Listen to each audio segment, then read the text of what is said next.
Hey everyone, thank you again for your patience and thank you for watching. So, I know it's been a while since my last update video, but believe me, this one's worth the wait. Let's get to it. It turns out Oscar's insurance appointed him an attorney, and the attorney immediately filed a motion to defend, or an intent to defend, with the court. This means we're going to skip the preliminary hearing that was scheduled for January and go straight to trial on March 1st.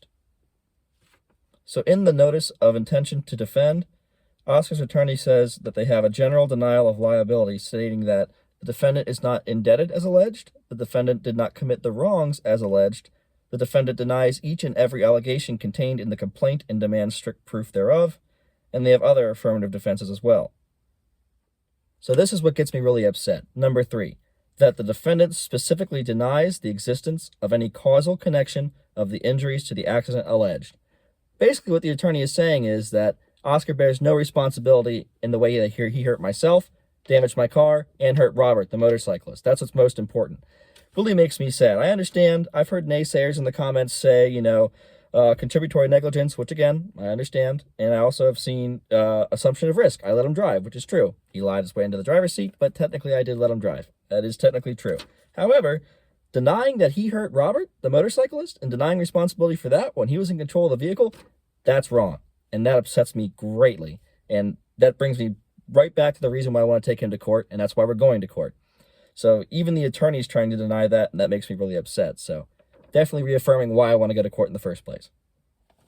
But the good news is I did talk to my attorney. My attorney said that the towing cost, loss of use, which is rental car or other expenses involving not being able to drive my car, and the deductible should be 99% recoverable. He specializes in auto accidents, not small claims court involving auto accidents, which is why he's consulting with a friend, another attorney, to help me in the case. But he said those expenses at the very least should be almost guaranteed to be covered.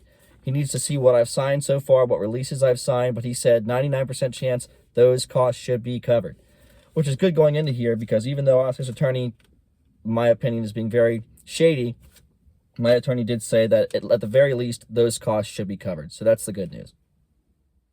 So there you have it. My attorney says we're almost guaranteed to get back all the expenses, costs, and damages that we've been seeking from Oscar since the very beginning.